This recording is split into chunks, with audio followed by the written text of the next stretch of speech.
अभी तक हमने ये देखा कि किस तरह हम डिफरेंट डेटाबेस के साथ कम्युनिकेट कर रहे हैं और यहाँ पे हम कनेक्शन स्ट्रिंग वगैरह चेंज करते हैं तो डेटाबेस हमारी उस हिसाब से काम करना स्टार्ट कर देती है। तो क्यों ना हम ऐसा काम करें कि हम इस कॉन्फ़िगरेशन को अपनी एप्लीकेशन से आउटसाइड ले जाएं। ठीक है, फॉर एग्जांपल किसी भी फ़ाइल के अंदर वो ले जाते हैं। ठीक है, और वहाँ पे इसको यानी आपकी एप्लीकेशन को जब भी चेंज करना है हमने इन चीज़ों को, हमारी जो कॉन्फ़िगरेशन को, तो हमें प्रोग्राम ना खोलना पड़े, कंपाइल ना करना पड़े, बल्कि उस फाइल में हम जाके चेंज कर देते हैं कि जी इस डीबी के साथ कनेक्ट हो। तो इस सिलसिले में मैंने जो काम किया वो ये है कि हमने एक प्रॉपर्टी फ़ाइल बनाई है db.property। ये उस लोकेशन पे रखनी है जहाँ पे आपकी ओरिजिनल फ़ाइल पड़ी है।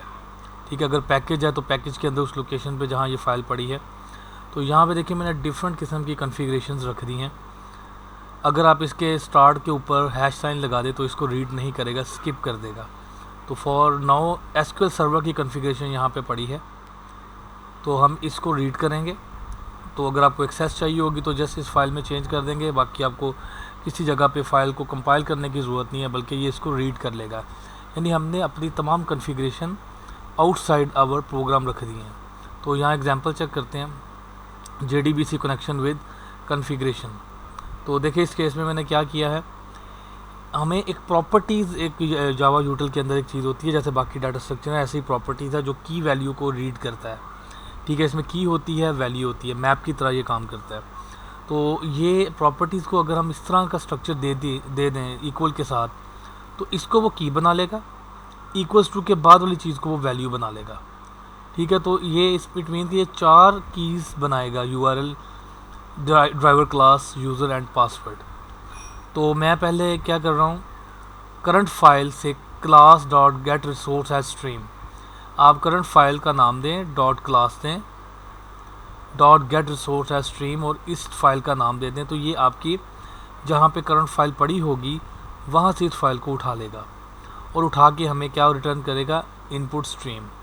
जैसे हमें ये इनपुट स्ट्रीम मिली, हमने क्या करना है, एक प्रॉपर्टीज़ का ऑब्जेक्ट बनाना है। ये प्रॉपर्टीज़ क्या चीज़ है, यहाँ देख लें, java.util.properties, और लोड करवा देना है इस फाइल को, property.load। ठीक है, और उसके बाद फाइल को आपने क्लोज़ कर देना है। अब हम क्या कर सकते हैं, इन कीज़ जो हमने यहाँ की डिफ़ाइन की है, इन की का नाम देते हुए प्रॉपर्टी से इनकी वैल्यूज़ उठा सकते हैं। तो यहाँ पे देखें, URL property.get property URL, तो हमें URL की वैल्यू मिल जाएगी, ड्राइवर क्लास से ड्राइवर की वैल्यू मिल जाएगी, यूज़र से यूज़र की, और पासवर्ड से पासवर्ड की। सो इनमें से अगर मैं ओरेकल को यूज़ करना चाहूँ तो मैं इसको कमेंट कर दूँगा, ओरेकल वाले को मैं अनकमेंट कर दूँगा, तो वो उसकी वैल्यू उठाना स्टार्ट कर देगा। ठीक है, एक्सेस से करना है तो एक्सेस की वैल्यू करना स्टार्ट कर देगा। सो ये हमारा जो कनेक्शन है ये हमारा इस वक्त इंडिपेंडेंट हो गया कोड से। तो बाकी हम उसी तरह यहाँ से काम करेंगे कि यही क्लास को लोड करे और कनेक्शन मैनेजर से डाटा को गेट करें and then execute the query.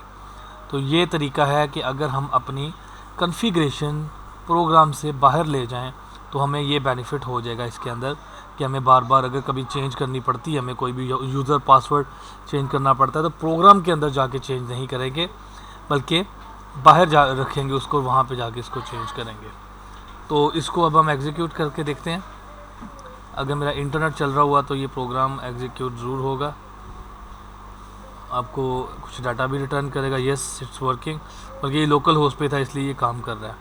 तो बाकी देखें सारा वही काम है, हमने सिर्फ इनपुट स्ट्रीम यहाँ से ली है जिससे डाटाबेस प्रॉपर्टीज़ को लोड किया है, प्रॉपर्टीज़ का ऑब्जेक्ट बनाया है, उससे इनपुट स्ट्रीम लोड करवाई है, फाइल क्लोज़ करवाने के बाद अब हमारे पास प्रॉपर्टीज़ में वो सारी चीज़ें आ गई